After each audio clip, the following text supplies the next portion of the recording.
40s. 39 degrees overnight on your Thursday and your Friday at the coastline, so that's unusual. And then the mountains, about 14 degrees overnight, 42 today, 44 tomorrow. Again, very strong winds, higher elevations, could bring down some trees, power lines too. So again, we're very concerned with some of the winds that'll be happening here today. For the higher elevations, certainly very gusty and still plenty gusty and dangerous through our valleys to the coast, 30 to 45 mile per hour winds. 50 today. Look at the overnight lows, 18 degrees for the high desert communities. That is very cold. A freeze warning is in place all the way through tomorrow. We'll send it back over your way. Leslie. All right, thank you very much. And with another round of Santa Ana winds, now's the time to download our free ABC7 Los Angeles app. You can track the winds specific to your neighborhood, and you can also stream our newscasts if you lose power.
That's right. Red flag warnings will continue all the way through tomorrow. So again, it looks like 6 p.m. before the red flag warning expires. Unfortunately, that's a long duration. We started this red flag warning yesterday, but right now the peak winds are arriving, getting over the mountain ridges into the leeward side of the mountains. That's where we are. We're going to see some of these populated areas start to increase with wind speeds. So again, anywhere from 35 to 45 mile per hour winds possible from the valleys to the coast, and in higher elevation, 70-mile-per-hour wind gusts are possible, but again, that's the mountain ridges, so pretty high up. We're going to get to see temperatures also drop a bit by the time we're heading into your Friday and your Saturday. The good news is by Thursday, onshore sea breeze returns. We get rid of the red flag warning. We added a little bit of moisture. Unfortunately, no rain in sight, and a new Santa Ana for next week already developing. We'll send it back over your way, John. Okay, Leslie, thank you. Again, we're just minutes away from a news conference with city and county leaders on the fires. We'll bring it to you live right here on ABC 7 and also the ABC 7 app.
Visit recovery.lacounty.gov to view maps showing damage assessments. Please note that the maps are being updated daily. Severe fire weather conditions will continue through tomorrow. The worst winds are predicted today for the late afternoon and into Wednesday. Please be assured that the Los Angeles County region is prepared. The anticipated winds, combined with low humidities and low fuel moistures, will keep the fire threat in the LA region critical. I ask all Los Angeles County residents in wildfire-prone areas to understand that the necessary public safety power shutoffs are going to prevent our next fire from starting if we have down power lines. I know that this is a challenge, but it is necessary for our collective safety. I ask that our unhoused neighbors not have warming fires. Anybody who is a person experiencing homelessness at 11 a.m. today. Lastly, I ask all residents in the fire danger areas their preparedness plan. Go to fire.lacounty.gov/RSG for Ready, Set, Go, and get set to leave early if you receive an evacuation warning, or order.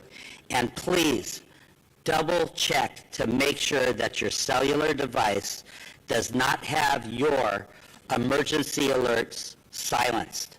I would now like to introduce Jerry Magana, Deputy IC, CAL FIRE, Incident Management Team 2.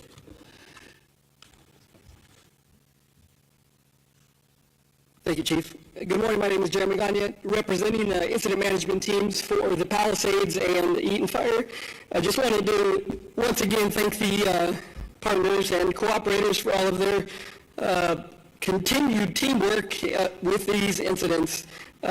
We couldn't do it without each other and without the support of the community. As mentioned, for both fires, I just wanted to continue to stress the fact that it is important that the public stay informed on the process and what is happening each day on these incidents. With all of the press briefings that are given, a ton of information is being put out there. Just please make sure that you are aware of the information for your impacted area. As a whole, for both incidents, DINS inspections continue and will be thoroughly processed to get the latest information out to you so that you have the ability to gather that information and move forward within your process. USAR operations continue for both incidents, and we will continue to update our cooperators and partners with the latest and greatest information. And today you'll also be hearing about the disaster recovery centers that are being opened.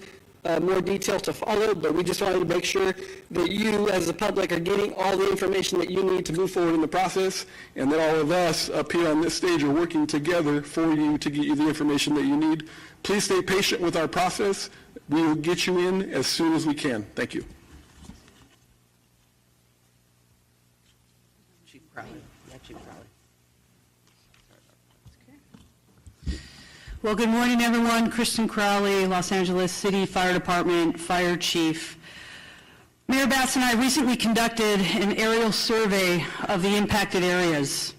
Our focus was on evaluating the size, the scope, and the complexity of these fires to gain a full understanding of its total impact on our communities.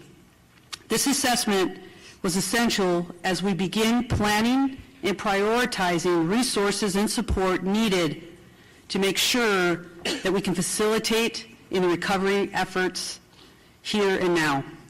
Our goal is to address both the immediate challenges and the long-term needs of those infected by these devastating events. Yesterday, I also had the opportunity to meet with our international partners from Mexico to express our heartfelt gratitude for their assistance. The outpouring of support from both near and far, I tell you, is absolutely remarkable. I also had the opportunity just to take a moment to talk with people, and I cannot tell you how many times everybody has been asking about our firefighters and our first responders, and they're asking, how are they holding up? I visited our field resources, the Emergency Operations Center, our Department Operations Center, and I tell you, our firefighters and first responders are standing strong. They hold their heads up high, and they will continue to work hard for you.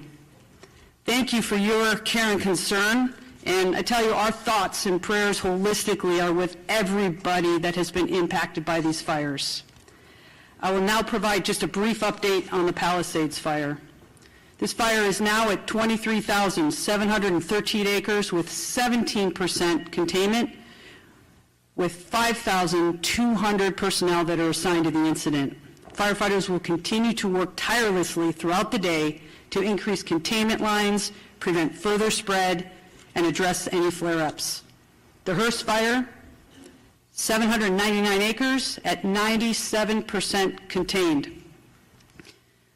Now, to all of those who have lost so much and to those who still have not returned to your homes, know that everybody involved in this incident in the Los Angeles region is focused on you.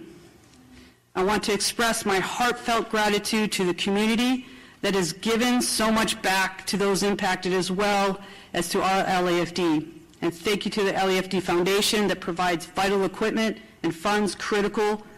They fund critical programs, tools, and equipment to help the LEFD save lives and protect property. You heard Chief Maroney say it already, but I think it's very, very important that I reiterate these points. Life-threatening and destructive and widespread winds are already here. For this significant wind event, we are taking an aggressive lean-forward posture, and the LEFD has staffed all available resources, strategically placing fire patrols and engines in high fire risk areas in the city. We are carefully managing our operations to ensure that we can quickly respond to any new fires, in addition to the increased call volume across the city of Los Angeles. I urge, and everybody here urges you to remain alert as danger has not yet passed. Please follow all evacuation warnings and orders without delay and prioritize your safety. Thank you. I would like now to introduce our next speaker, Los Angeles County Sheriff Luna. Good morning, and thank you, Chief. Our Los Angeles County Sheriff's Department personnel deployment stands at approximately 1,300 this morning. And again, remember, we are working different incidences throughout the county, primarily the Palisades Fire for the county portion of it, and then the Eaton Fire as well. Many of our deputies haven't had days off. They're on 12-hour shifts, so I really appreciate all their work and their time away from their family. We have approximately 234 officers from the California Highway Patrol. Sean DeRee, the commissioner of the CHP, was kind enough to give us more bodies as of yesterday. We also are being assisted by 16 agents from the Drug Enforcement Administration, and they're not working narcotics. They are here assisting us, and we're getting calls from a lot of our law enforcement partners, so we're very grateful that they're here to assist us. We have well over 600 National Guards personnel that are deployed to not only the Los Angeles County Sheriff Department areas of responsibility, but the Los Angeles Police Department, Pasadena, Santa Monica, and other places as well. Evacuation orders, we have approximately 88,000 residents that are still under evacuation orders. And regarding evacuation warnings, we have approximately 84,800 residents that continue to be under warnings. There is a decrease in these numbers, but as our fire partners have stated, it is still very dangerous for the next 24 hours. So we're keeping a very close eye. That's why we have not downgraded the number of personnel. If fire tells us you've got to go here because the wind's blowing this way and we need to do evacuations, that's where we are going. I just want to remind everybody that the last time we had to evacuate people under an order, our deputies very heroically saved many people's lives, and they had to rescue people, and a lot of the people that were rescuing who waited till the last minute to leave the order or the evacuation order, many of them had significant burns on them.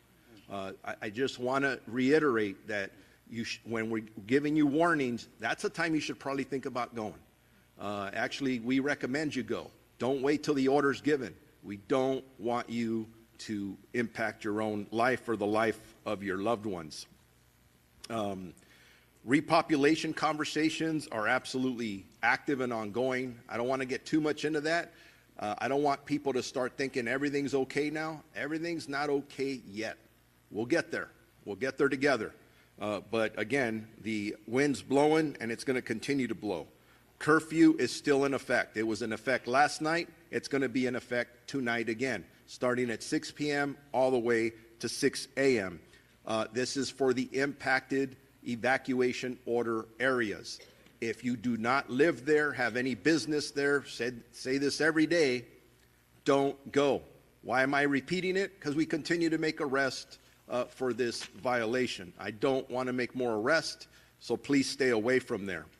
We understand that our residents want to go back to their homes, but this is a disaster area. Chief Maroney mentioned it. As soon as it is rendered safe, we will try and prioritize getting you back home. We understand that is important. Regarding arrest, we had a few more arrests overnight. Our total, when I give totals, this is for the LA County Sheriff's Department area only. It doesn't count LAPD, Pasadena, and other agencies. We are up to 39. That's 33 in the Eaton Fire area and 6 in the Palisades area. Eaton, we have 9 curfew arrests and 2 for drone incidences. Please do not fly drones in these impacted areas. And 11 were for burglary in that Eaton area. For Palisades, we have 6 arrests, 3 for curfew, and 3 for burglary. Last night's total arrest, 1 arrest for curfew violation and carrying a loaded weapon. Again, I'm repeating this, and it keeps on happening. If you are carrying narcotics and a gun, you shouldn't do it anyways. You shouldn't absolutely go into these evacuation order areas where there's a curfew with those items, because you are likely going to get arrested by our deputies. They're being very proactive, and you're going to get arrested. Blue collar versus white collar crimes. You've heard it over and over. We're not just looking for burglars and looters committing crimes on the street, but we're also focused on anybody who's involved in any kind of scam. Whether you're asking for donations for pets or whatever you think you're doing to make money off of the poor people who've been involved, we're telling you, don't do it. If you think you're a victim of this, notify us immediately. Moving on, search and rescue operations. Based on our grid searches, this is information that when we concluded last night with our search and rescue teams, we have searched approximately 3,654 properties in the Altadena area thus far. Yesterday, we searched 1,800 properties in Eaton. And we also have been working with teams that are coming in to work on the Palisades to begin searching for remains as well. So this operation continues. It's active, not easy work. And the good news was that no other remains were found yesterday. Hopefully that happens again today. We don't want the death toll to continue to go up. So the death toll stands at 21 for the sheriff's areas. Does not include LAPD or Pasadena. That is a total of 16 in Eaton and 5 in the Palisades. We are actively working 24 missing person cases, 18 in the Eaton area, 6 in the Malibu area, all adults. As I conclude, to get any updated information, lacounty.gov for emergencies. That is updating on evacuation orders, evacuation warnings, road closures, and for all of our community members who desperately want to get back into their houses, as we back off of orders into warnings, look at that website. That'll give you the most updated information. And donations, Emergency Network Los Angeles. I continue to be absolutely amazed with our community. All the positives, they want to donate, they want to help, that's where you go. Thank you very much, and I'm introducing the Los Angeles Police Chief, Jim McDonald. Oh, before you come up, just one quick thing, because I'm being asked this question. If a lot of you are concerned seeing police cars up and down our freeways and their lights and siren on, don't let that alarm you. Whether it's sheriff cars, LAPD cars, CHP cars, we're responding in tandem as they're being requested by the incident commanders to respond to several different locations. Those are your tax dollars at work. Our men and women working their butts off. They're getting to one place to another as quickly and as safely as possible. Now Jim McDonald's coming up. Well, good morning. I just want to let everyone know that as we enter into another period of dangerously high winds, we remain deployed and ready to assist with any additional evacuations should that need arise. While peak winds are not expected to be as strong as last week's wind event, they still pose a tremendous threat. And if you're asked to evacuate, please listen to all evacuation orders, as they are meant as a life-saving measure. As has been the case over the last few days, LAPD is focused on maintaining your safety and the safety of your properties as we move forward. As far as deployment goes, LAPD officers are still performing increased patrols in the areas impacted by the fires, and we ask for your continued cooperation. especially with our officers who deployed at various checkpoints throughout the evacuation zones. We understand the frustration and your desire to see your homes firsthand, but until CAL FIRE tells us that the impacted areas are safe for repopulation, we can't allow you to return. For the upcoming 24-hour period, LAPD will continue to deploy approximately 750 officers to the impacted areas with support from the Los Angeles Airport Police, Port Police, and the National Guard. They have 200 soldiers assigned to the Palisades event, and we're certainly grateful for their support. We're supporting the fire area with these badly needed resources while continuing to respond to calls throughout the city. I'd like to thank our LAPD officers and everybody who's represented by those who are standing here today, who are working on overtime away from their homes and families, going the extra mile to keep Los Angeles safe. On the missing persons front, we're still actively investigating all reports of missing persons and have dedicated resources to these efforts. As of this morning, we have 34 people reported missing. 21 of them have been found safe. Of the 13 remaining, 2 have most likely been found deceased but have yet to be positively identified. 11 remain unaccounted for. In total, 3 fatalities that are fire-related. 1 fatality died at a hospital but was not reported missing. On the arrest front, we've made 14 arrests. Failure to obey curfew were 3 of those. Impersonating an officer, 1. Impersonating a firefighter, another. Unauthorized entry to a closed emergency area, 2. DUI, 1. Vandalism, 1. Possession of ammunition and burglary tools, another 1. Burglary, 2. And conspiracy to commit burglary, 2 additional.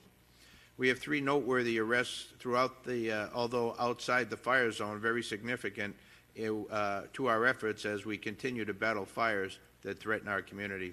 On Sunday night, our North Hollywood officers responded to a call of a possible arson suspect who was using a barbecue lighter to light fires. Officers arrived on the scene and the suspect was arrested for an outstanding felony warrant for arson and booked into Van Nuys Jail. On Monday, 2 additional arrests related to the fires. The first took place at 5700 Van Nuys Boulevard at approximately 16:30 hours. Our West Valley officers responded to a radio call for an arson suspect who had ignited a nearby brush. Upon arrival, LAFD was at scene extinguishing the fire and directed the officers to the possible suspect, who was taken into custody there. The suspect was booked for arson, again at Van Nuys Jail. Our second arrest took place at 11820 San Vicente Boulevard in West LA area. Officers responded to a radio call of an arson suspect at the location who had ignited a nearby trash can, which was extinguished by the LA City Fire Department. Citizens directed the officers to the suspect location, where he was then taken into custody without incident. Video from local businesses showed footage of the suspect starting fires in that area. He was booked into our jail for arson. On looting front, excuse me, looting is not just a crime against property, it also takes away any sense of security from evacuated residents, and certainly it's not being tolerated at all. For the ones who know safety isn't a catchphrase, it's a culture, and the ones who help make sure everyone makes it home safe. For the safety-minded who watch everyone's backs, Grainger offers supplies and solutions for every industry, as well as safety assessments and training to keep your facilities safe and your people safer. Call, click Grainger.com, or just stop by. Grainger, for the ones who get it done. We're asking all members of our community to join us in this effort by reviewing your personal security footage, whether from Ring cameras, home security systems, or any other recording devices. Even seemingly small details can make a big difference in our ongoing investigations. If you notice anything suspicious or potentially connected to these incidents, please report it to us immediately, and you can do so anonymously through Crime Stoppers by calling the LA Crime Stoppers at 800-222-TIPS or by visiting lacrimestoppers.org. You can also provide information regarding the Palisades fire by submitting tips by texting ATFLA to 63975 and then follow the link to be able to create a report. Our collective safety depends on the partnership between police and our community. Together we can ensure that those responsible for these crimes are brought to justice and that our neighborhoods remain safe. Sheriff Luna talked about the curfew. Likewise, in the city, the curfew order will remain in place tonight from 6 p.m. to 6 a.m., and unless you're public safety personnel or disaster workers, you have no business being at these locations. And if you are in those areas, you are subject to arrest. As I've mentioned, we've already made a number of arrests for individuals who are not listening to these orders, and we want to be very clear about that we will find you if you're out there and you will be arrested. Please allow our teams to focus on the recovery efforts. Enforcing a curfew helps us identify individuals who have no businesses in these areas and also protects public safety personnel who are operating in darkness and often very, very difficult conditions. In closing, I want to reiterate that our department is committed to the recovery efforts, and for however long that will take, we will continue to work alongside our other partners to make sure that our community has the resources that you need to recover and ultimately rebuild. Thank you for your patience and cooperation during this difficult time. Now I'd like to introduce LA County Public Health Chief Deputy Director, Dr. Anish Mahajan. Doctor. Good morning, Anish Mahajan, LA County Department of Public Health. I want to begin by sharing our heartfelt condolences and extending our deepest sympathies to those who have lost their homes and endured profound devastation caused by the fires. Please remember that you are not alone, and we stand with you during this incredibly challenging time. To our first responders, we are deeply thankful for your remarkable courage and relentless efforts in the face of such overwhelming adversity. I would also like to take a moment to acknowledge each of our county supervisors, as well as the mayor, for their steadfast commitment and compassionate guidance, as well as the county and city fire departments, along with the many partners whose exceptional teamwork has been invaluable during these difficult times. Now, the impact of the wildfires has been far-reaching, leaving individuals and families not only grappling with the losses of their homes and cherished belongings, but also facing urgent health and medical challenges. Many have been displaced, separated from their usual healthcare providers, and are in need of essential medications. In response, Public Health will be establishing a Medication Access Assistance Service Center at each of the disaster recovery centers starting today. There will be 4 to 5 nurses and 1 physician from each site from Public Health, along with a paramedic team from EMS. Nurses at the sites will assist families with information, education, referrals for clinical health concerns, including getting access to medications for those who lost their medications in the fire by helping them connect with their pharmacy or their usual provider. If refills are unavailable or if they face challenges in connecting, the nurses at each site will connect with the physicians and pharmacists that we have at the Department of Public Health telehealth service to provide new prescriptions to bridge families until they can connect with their usual source of care. For patients needing assistance with treatment for opioid addiction, the Medical Assist Therapy, the MAT consult line at 213-288-9090, that's 213-288-9090, is able to offer these prescriptions and operates 7 days a week from 8 a.m. to midnight. I'd also like to say a couple of words about the high winds that we're expecting in air quality. The South Coast Air Quality Management District has issued a wind-blown dust advisory due to the strong winds that we're going to see starting this afternoon. High winds may disperse the ashes from the Palisades, Eaton, and other fire burn scars. Wind-blown ash from burned structures may contain higher air toxic levels. If you see the ash, take precautions to reduce your exposure. If you're in the area that's impacted by the ash, you should wear proper respiratory masks, such as an N95 or a P100 mask, to help protect you. These masks are specifically designed to reduce the exposure to harmful fine particles found in the ash and smoke, which can penetrate deep into your lungs and cause serious health problems. And remember, ash is not just dirt, it's hazardous fine dust that can irritate or harm your respiratory system and other parts of your body where it lands. Also note that cloth masks, medical masks like the regular blue ones, bandanas, they do not provide adequate protection against ash and fine particles. They're not designed to filter out these hazardous materials. You really need to wear an N95 or a P100 if you're seeing the ash in your area to protect yourself. In closing, I want to once again express our deepest gratitude to the first responders who've shown incredible bravery and dedication during this crisis. Their tireless efforts are nothing short of heroic, and we're deeply thankful for their service. At Public Health, we remain committed to providing support to all those who are affected by this tragedy, whether through guidance, resources, or community collaboration. We're with you during these challenging times. Thank you. Next, I'd like to introduce LA County Board of Supervisors Chair Catherine Barger.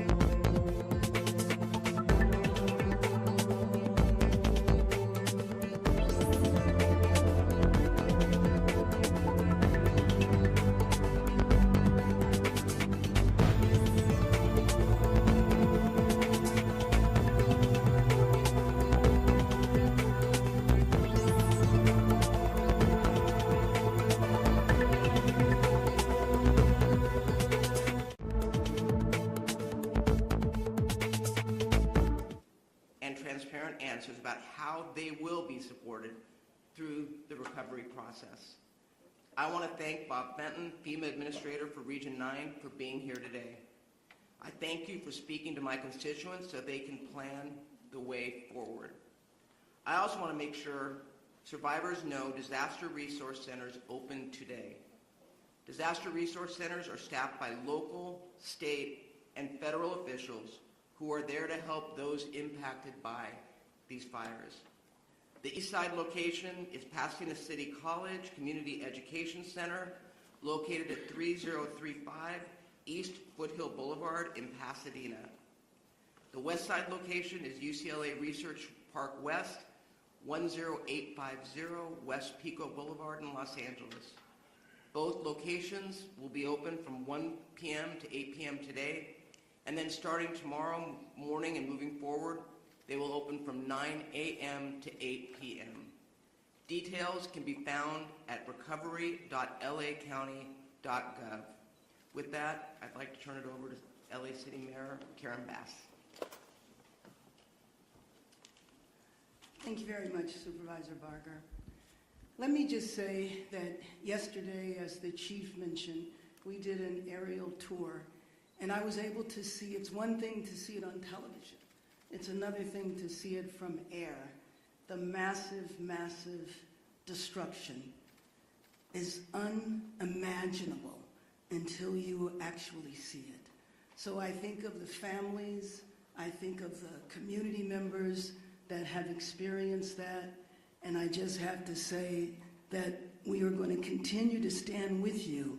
But while we're preparing for the next couple of days, we also want to move into the time when we prepare for moving forward and rebuilding, but making sure that we can get people's lives back and whole. I have to say that when the aerial tour was finished, and I had an opportunity to speak to the firefighters, including our chief, firefighters who've been on the job for 25, 30 years, to say to me that in their entire careers, they have never seen destruction like this. They have never seen wind so fierce.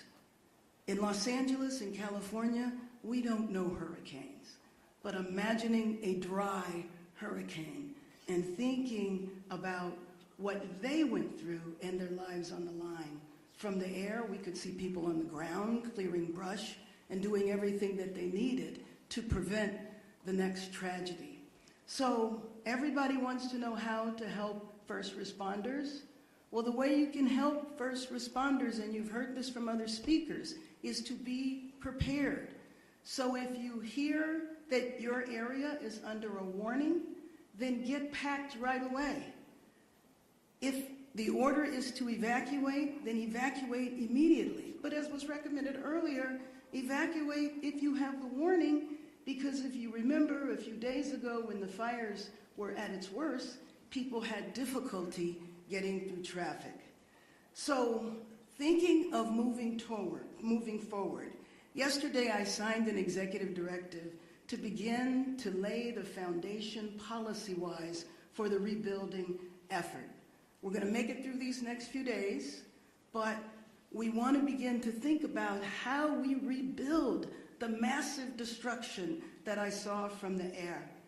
We don't want people burdened by red tape and bureaucracy. So my executive directive addresses that. It addresses streamlining the debris removal. It talks about actually immediate action that we can take to make 1,400 units of housing available immediately. Again, that was stuck in the process, but given what we're dealing with now, that process has to go. And then establishing a framework to secure additional regulatory relief and resources. As was mentioned, the assistance centers will start today. The first ever disaster recovery center for victims of the Palisades and Hearst fires will open, which will help people who have lost vital records, birth certificates, driver's license, Social Security, etc. Help those who have experienced loss or damage to their homes apply for disaster relief loans, and provide referrals. We heard the public health officer say that nurses will be available at the disaster recovery centers, but also mental health counselors will be as well. So for more information, you can go to lacity.gov. So the center opens at 1 p.m. this afternoon at the UCLA Research Park, and starting tomorrow will be open from 9 a.m. until 8 p.m., 7 days a week. And that's a commitment that every single day we will be addressing people putting their lives back together. So I want to thank UCLA Chancellor Julio Frank. I want to thank Gary Michelson. The South Coast Air Quality Management District is recommending that Angelenos wear the well-fitting medical grade mask while outside. The City of Los Angeles has distributed hundreds of N95 masks throughout Los Angeles in public libraries, recreation centers, and senior centers, and local nonprofits, and we encourage families to pick up their masks today. And finally, I want to acknowledge the thousands of Angelenos who have come together all across the city to help. I'm sure you've seen on the nightly news, hundreds, thousands of people just showing up with providing resources and supplies for victims. But I also want to thank Disney, Netflix, the Wasserman Foundation, Hilton Foundation, Annenberg, SNAP, and so many others for donating millions of dollars to relief efforts. The California Community Foundation's effort has resulted in $14 million and over 20,000 donors. LA, we stand together. We will do what we need to do to be safe over the next couple of days, and then we rebuild. We will rebuild Los Angeles and make Los Angeles the world-class city that we are. And with that, let me introduce Supervisor Lindsay Horvath.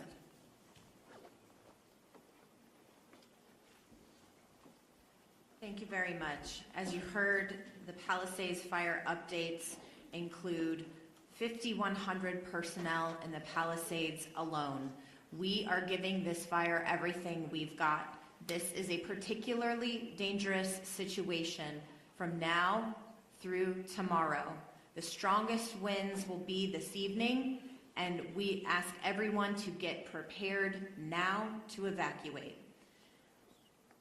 The libraries in Los Angeles County have FEMA staff available until 5 p.m. to provide assistance. If you have received a denial on the FEMA website, do not get discouraged. Come to one of these locations in person to get help. Our disaster recovery centers, as you have heard, are open from 1 to 8 p.m. today at UCLA Research Park West and Pasadena City College as well. LA Department of Public Health is providing medication access assistance at the disaster recovery centers starting today for those who lost medication in the fires. All Santa Monica, Malibu Unified School District schools, Malibu schools will remain closed. All Santa Monica campuses will be open today. I've been in touch with Santa Monica Mayor Lana Negretti this morning, and she is closely monitoring the situation. Topanga Post Office has been relocated to Santa Monica Post Office. Residents can pick up their mail at 1653 7th Street. For more recovery information, go to recovery.lacounty.gov, which is launched and making improvements adding resources each and every day to provide the assistance you need and deserve. With regard to power and public health updates, over 20,000 households are facing power outages due to public safety power shutoffs. Please take this moment now to charge your phones, your batteries and devices to make sure you have backup.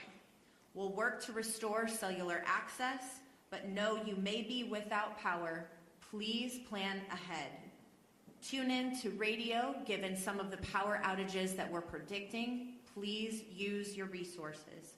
It is unlikely that power will be restored in the Topanga area during the red flag conditions, so please be prepared.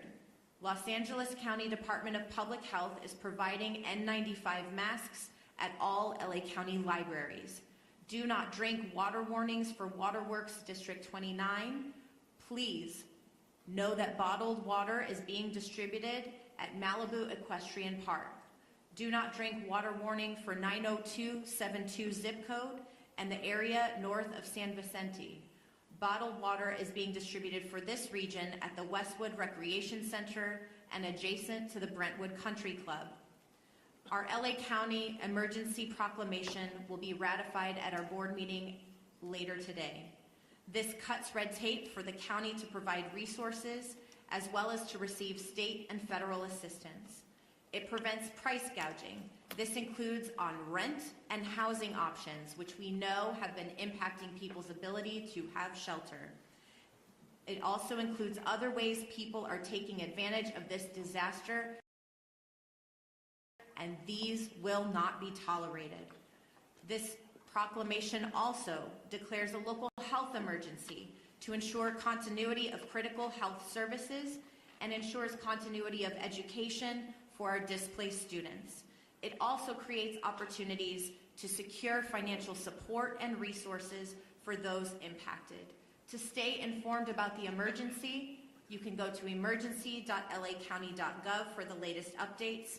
And I want to echo the gratitude for all those who are on the front lines, as well as their families who are supporting them, waiting for that call. We are giving them all of the support that we have to ensure they come home safely. We are grateful to the volunteers who are showing up, as well as for the additional proclamation by our Governor, Gavin Newsom, expanding a special session to provide $1 billion to augment the FEMA response, as well as $1.5 billion to bolster state preparedness efforts. We are in constant communication with the White House, Congress, and our state legislature. All levels of government are aligned to support our community members. We especially appreciate FEMA being on the ground to provide assistance, and together we will rebuild. Next up, FEMA Administrator Region 9, Robert Fenton Jr. Well, thank you. Just first like to talk about some of the actions that we're doing to support LA County, LA City, and all the communities impacted. Our first area is focusing on the response and making sure that all the resources are here that are needed to support the firefighting and ensuring that we're reimbursing all the costs incurred with that effort at 100% as the President directed. The second area we're focused on is really helping those individuals that have been impacted by this fire, and that's really where I want to focus my comments in the discussion today. FEMA's assistance is now available for individuals and households impacted by the fires within the LA County area. FEMA has expedited delivery of serious needs assistance. We've already had over 40,000 applications and provided over $8 million. The serious needs assistance is a one-time payment program to help survivors cover costs such as water, food, infant formula, gas, etc. that you may have had since having to be evacuated for the fire. Other forms of FEMA assistance include help with transportation costs, medical bills, personal property, and even, unfortunately for some, funeral costs. FEMA will also help with temporary housing, which includes rental assistance, hotel rooms, and other resources, home repairs, and displacement assistance. I encourage every head of household to apply to FEMA assistance. Not every member of the family has to apply, just the head of the household. And if you're renters, where there's multiple renters for a property, as long as you're each on are renters, you can each apply individually. If you have been evacuated and received damages from this fire, go ahead and register at the disasterassistance.gov website. You can call us at 1-800-621-3362, or you can use the FEMA app to register. If you're affected by the fires and have insurance, you should contact your insurance company and file a claim first before coming to FEMA. After you receive your settlement, contact FEMA if you have unmet needs. You need to submit your insurance documentation to receive any FEMA assistance beyond the serious needs assistance if you were insured. FEMA assistance is not a substitute for insurance and cannot cover all the losses caused by disaster. FEMA assistance is intended to really cover your basic needs and help jumpstart the recovery process. Thankfully, to recent legislation, now changes have occurred that allow FEMA to assist those that are underinsured. However, our maximum grants are $43,600, and there's two different categories for those. So that is the maximum assistance we can provide. There's other federal agencies, such as SBA, that could do low-interest loans, and there'll be other forms of assistance to help with some of those unmet needs. We have FEMA staff at various sites across the community to help you apply for FEMA assistance, and are embedded in the first two local disaster recovery centers opening today at 1 p.m. Again, if you're going to go to the recovery center and seek assistance from FEMA with your application, I'd ask that you start the process and register online so our individuals can help you with your application and bring your registration number and any identification you have. I'm working closely with the state of California and local partners to assess the ongoing situation and determine what other FEMA support may be most effective to the communities that have been impacted by this fire. One of the things I wanted to address, and the sheriff talked a little bit about it earlier, is fraud. And unfortunately, we see it common after disasters. Why we hope the best from people. Unfortunately, there's some out there that have other objectives in mind. And so please go ahead, and if you hear of fraud, communicate it. Anyone representing FEMA will give you identification if they are talking to you about your application. And we recently launched a rumor webpage on our disasterassistance.gov webpage, and you can go into it and just search common rumors. And there's a list of rumors that are out there right now. I just want to address a couple of those. One of them is that we will provide vouchers to help you with housing. All the assistance we provide is financial assistance, and it'll be directly deposited into your account. So we don't provide vouchers. There may be other organizations, nonprofits, that may provide some type of voucher, but we don't at FEMA. Another rumor was that we will cover 100% of the uninsured costs.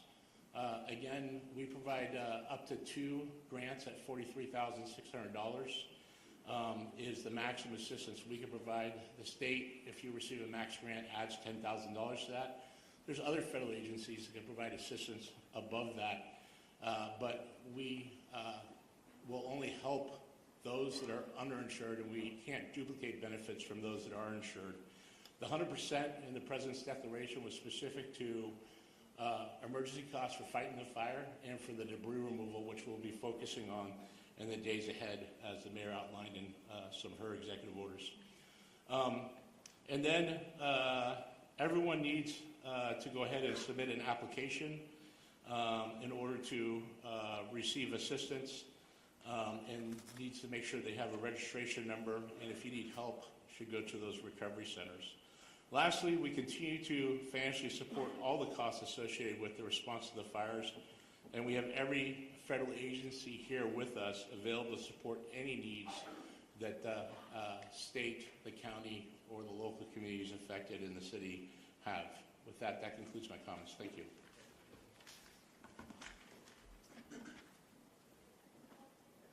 Thank you, and Chair Catherine Barger thanks the following elected officials for being here today, showing up and showing their support. We have Los Angeles County Supervisor by the 1st District, Hilda Solis, Los Angeles County Supervisor of the 2nd District, Holly J. Mitchell, Congressman George Whitesides, and State Senator Sasha Renee Perez. This is the end of our press briefing. We will do one-on-one briefings. There will be a press gaggle for City Mayor over here on my left. And for other one-on-ones, please approach and we will connect you to the appropriate speaker. Thank you.